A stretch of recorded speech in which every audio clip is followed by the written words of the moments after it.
اعوذ باللہ من الشیطان اللعین الرجیم بسم اللہ الرحمن الرحیم والحمدللہ رب العالمین والصلاة والسلام علی اشرف الانبیاء والمرسلین خاتم النبیین سید الوصیین مولانا وحادینا ابی القاسم محمد وآل بیتہ الطیبین الطاہرین المعصومین المظلومین ولعنۃ اللہ علی اعدائہم وقتلتہم ومنکر فضائلہم ومصائبہم وطہارتہم وجلالتہم وشجاعتہم وعظمتہم وولایتہم وعطشہم اجمعین من لیلنا ھذا الی یوم الدین اما بعد فقد قال اللہ سبحانہ تبارک و تعالی فی کتابہ الکریم والفرقانہ الحکیم والقرآن الکریم وقولہ الحق بسم اللہ الرحمن الرحیم انی عبداللہ آتانی الکتاب وجعلنی نبیہ صلوات عزیزان محترم، یہ جناب حضرت عیسیٰ کے جملے ہیں کہ جو قرآن مجید میں بیان کیے گئے کہ جس میں حضرت عیسیٰ ارشاد فرما رہے ہیں کہ میں اللہ کا بندہ ہوں اور اللہ نے مجھے کتاب عطا کی اور ساتھ ساتھ اللہ نے مجھے نبی بنایا۔ ظاہر سی بات ہے یہ اس وقت کہا گیا ہے کہ جب لوگوں نے آ کے جناب حضرت عیسیٰ کی والدہ گرامی کے سلسلے میں سوال کیا، تب حضرت عیسیٰ نے اپنی والدہ گرامی کے سلسلے میں اس طرح سے جواب دیا کہ یہ ارشاد فرمایا کہ میں اللہ کا بندہ ہوں اور کتاب لایا ہوں اور اللہ نے مجھے نبی بنایا۔ اس کا مقصد یہ ہے کہ آتے ہی ایک بات کا فیصلہ کر دیا کہ جو اللہ کا بندہ ہوتا ہے، کتاب لے کے آتا ہے اور جسے اللہ نبی بناتا ہے، پھر وہ ہمیشہ طیب و طاہر آغوش میں ہی رہتا ہے۔ اس کا مطلب یہ ہے کہ نبی جس آغوش میں رہتا ہے اس کی طہارت پر شک کرنا خود اپنے خاندان کی نجاست کو عیاں کرنا ہے۔ ایک صلوات بھیج دیں محمد۔ لہذا یہ ارشاد فرمایا کہ میں ہوں اللہ کا بندہ۔ دیکھیے ایک بات بس مجھے آپ کے سامنے عرض کرنا ہے کہ حضرت عیسیٰ نے یہ ارشاد فرمایا کہ میں ہوں اللہ کا بندہ۔ دیکھیے میں ہوں اللہ کا بندہ، انی عبداللہ، میں ہوں اللہ کا بندہ۔ یہ کس نے کہا؟ کہا حضرت عیسیٰ نے کہا۔ تو حضرت عیسیٰ نے اپنی نبوت کے اعلان سے پہلے، دیکھیے نبوت کے اعلان سے پہلے کیا کہا؟ کہ بندگی کا اعلان فرمایا اور یہ فرمایا کہ میں ہوں اللہ کا بندہ، انی عبداللہ، میں عبد ہوں اس کا۔ اس کا مطلب یہ ہے کہ عبدیت کا اعلان پہلے فرمایا اور نبوت کا اعلان بعد میں فرمایا۔ اسی سے لوگوں نے ایک نتیجہ یہ نکالا کہ یہاں پر معاملہ یہ ہے کہ عبدیت افضل ہے اور رسالت جو ہے وہ معاذ اللہ مفضول ہے۔ لیکن کبھی آپ غور فرمائیں کہ بھئی ایسا کیسے ہوا؟ تو مسلمانوں کے علماء نے یہ بیان کیا کہ اصل میں جو کچھ ادھر سے ادھر جاتا ہے اسے عبادت کہا جاتا ہے اور جو ادھر سے ادھر آتا ہے اسے رسالت کہا جاتا ہے۔ دیکھیے اسے رسالت کہا جاتا ہے۔ لہٰذا عبادت کیونکہ اللہ کی بارگاہ میں پہنچ رہی ہے لہٰذا عبادت کو افضل قرار دیا گیا۔ لیکن ہمارے علماء نے کہا کہ یہ نہیں دیکھا جائے گا کہ کیا کہا جا رہا ہے بلکہ یہ دیکھا جائے گا کہ کون کہاں سے آ رہا ہے۔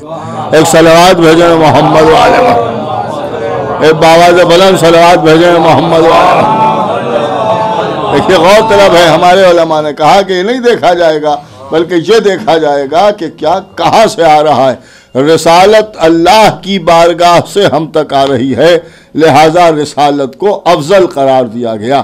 لیکن ایک بات بس مجھے آپ کے سامنے عرض کرنا ہے، یہ ساری بحث الگ ہے کہ ایک بات یہ طے ہو گئی کہ ایک عبدیت ہے، دیکھیے ایک عبدیت ہے اور ایک رسالت ہے۔ پوری توجہ سنیے گا، ایک عبدیت ہے اور ایک رسالت ہے۔ حضرت عیسیٰ نے یہ ارشاد فرمایا کہ میں ہوں اللہ کا بندہ۔ دیکھیے میں ہوں اللہ کا بندہ، لیکن اللہ نے یہ نہیں ارشاد فرمایا کہ عیسیٰ میرے بندے ہیں۔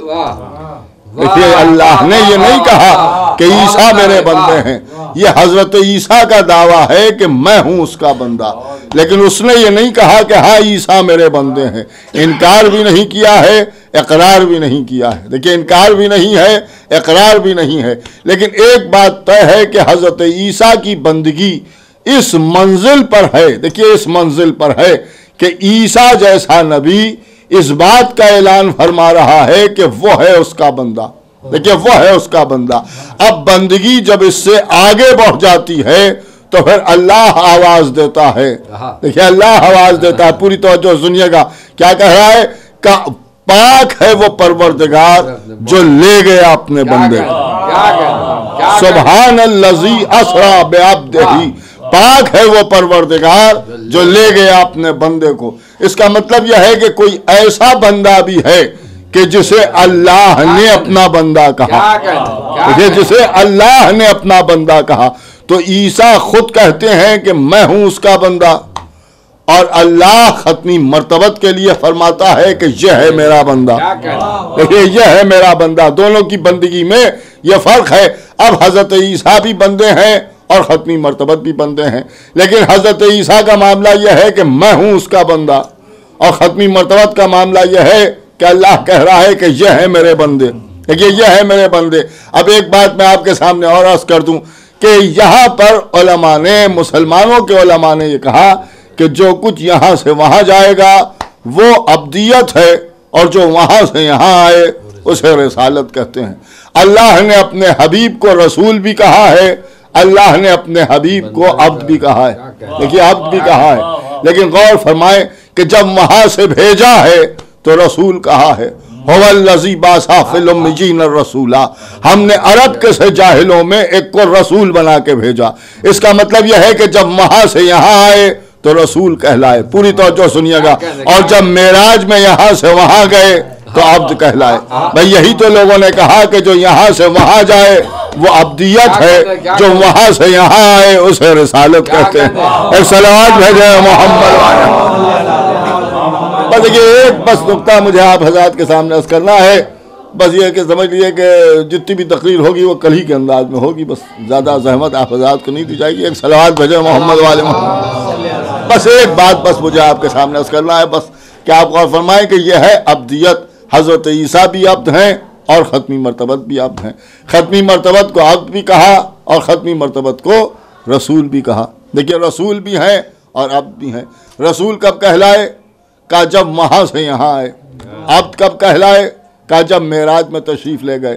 اس کا مطلب یہ ہے کہ اگر معراج نہ ہوتی، دیکھیے اگر معراج نہ ہوتی تو رسول اللہ کے سر پر عبدیت کا تاج نہ رکھا جاتا، اس لیے کہ معراج میں یہ تاج عبدیت ہے کہ جو سر پر سجایا گیا۔ تو اب معراج کیوں ہوئی؟ بھئی معراج کس وجہ سے ہوئی؟ تو یہاں پر بڑے بڑے علماء نے یہ تحریر کیا کہ اصل میں رسول اللہ کے حوالے اللہ کو نور فاطمہ کرنا تھا۔ اگر یہ نور رسول کے حوالے نہ کرنا ہوتا تو رسول کو وہاں بلانے کی ضرورت نہ پڑتی، اور اگر رسول وہاں نہ جاتے تو معراج نہ ہوتی، اور معراج نہ ہوتی تو تاج عبدیت سر پر نہ سجایا جاتا۔ اب ایک بات ہماری سمجھ میں آ گئی کہ اگر فاطمہ نہ ہوتی تو رسول کو عبد نہ کہا جاتا۔ دیکھیے عبدیت جاتی ہے اگر فاطمہ نہ ہوتی۔ اور رسالت کا معاملہ کیا ہے؟ یا ایھا الرسول بلغ ما انزل الیک من ربک۔ اس کا مطلب یہ ہے کہ اگر علی نہ ہوتے تو رسول نہ ہوتے، فاطمہ نہ ہوتی تو عبد نہ ہوتے۔ اب رسول اللہ عبد ہیں تو فاطمہ کی وجہ سے ہیں، رسول ہیں تو علی کی وجہ سے ہیں۔ پوری توجہ سنیے گا۔ اب جب ہم نماز پڑھنے کے لیے کھڑے ہوئے اللہ کے بہترین بندے بننے کے لیے، تو جب تشہد تک پہنچے تو ہمیں بھی گواہی دینا پڑی، اشہد ان محمدن عبدہ و رسولہ۔ غور فرمایا آپ نے؟ دیکھیے خالی رسالت کی گواہی نہیں دینا ہے، عبدیت کی بھی گواہی دو، رسالت کی بھی گواہی دو۔ اس کا مطلب یہ ہے کہ اصل میں نمازی وہ ہے کہ جو رسول اللہ کی ان دونوں باتوں کی گواہی دے کیا کہنے کہ جو فاطمہ کی وجہ سے ہیں یا علی کی وجہ سے کہ فاطمہ کی وجہ سے ہیں یا علی کی وجہ سے ہے. اب ظاہر سی بات ہے کہ عابد کون کہلاتا ہے؟ تو ان کا صاحب عابد وہ ہے کہ جو نماز پڑھے، اس لیے کہ سب سے بہتر نماز، عبادتوں کی معراج کا نام نماز، اول نماز، ظاہر سی بات ہے نجات دلانے والی نماز. اس لیے کہ مسلمانوں میں دین کے نام پر بس یہی رہ گئی ہے جیسی بھی ہے. ایک صلوات بھیجیں محمد والے، بس یہی رہ گئی ہے، اس کے علاوہ تو کچھ رہ نہیں گیا ہے. کلمہ پڑھو نہ پڑھو، پاک رہو یا نہ رہو، وضو کرو یا نہ کرو، چاہے جس کے پیچھے پڑھ لو، بس نماز پڑھ لو، بس نماز ہے. تو ہم نماز کیسے ہوگی؟ کہ جب تک رسول اللہ کی عبدیت کی گواہی نہ دو گے اس وقت تک عبادت گزار نہیں. دیکھیے عبادت گزار نہیں، کیوں؟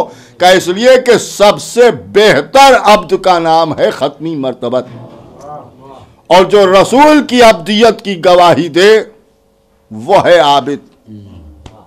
نہیں توجہ فرما رہے ہیں، وہ ہے عابد. آپ نے غور فرمایا، وہ ہے عابد. اب ظاہر سی بات ہے کہ عبادتوں کے مسئلے میں آپ سب میں کیٹیگریز دیکھتے چلے جائیں، درجات بانٹتے چلے جائیں، لیکن خدا کی قسم رسالت کا معاملہ آئے گا تو درجے آپ کی سمجھ میں آئیں گے. لیکن جہاں سے امامت کی بات آ جائے گی، آپ نے غور فرمایا کہ یہ عبد بہتر ہے، یہ عبد اس سے بہتر ہے، یہ صاحب معراج عبد ہے، یہ فلاں عبد ہے، لیکن خدا کی قسم وہ صرف اور صرف حسین کا بیٹا ہے جو زین العابدین. ایک صلوات بھیجتے ہیں محمد والے. عابدین کی زینت ہے، دیکھیے عابدین کی زینت ہے، اس میں کسی عابد کو الگ نہیں رکھا گیا ہے، بلکہ سارے عابدین کی زینت جسے کہا جائے وہ ہے سید الساجدین زین العابدین. اور خدا کی قسم سجدے بھی انہی سے زندہ ہیں اور عبادتیں بھی انہی سے زندہ ہیں، اور جو کچھ ہے ہمارے پاس عبادتوں کی شکل میں وہ جناب سید سجاد ہی سے ملتا ہے. اور آپ کو معلوم ہے کہ جشن بھی ہمارے امام ہی کے سلسلے میں ہوتا ہے.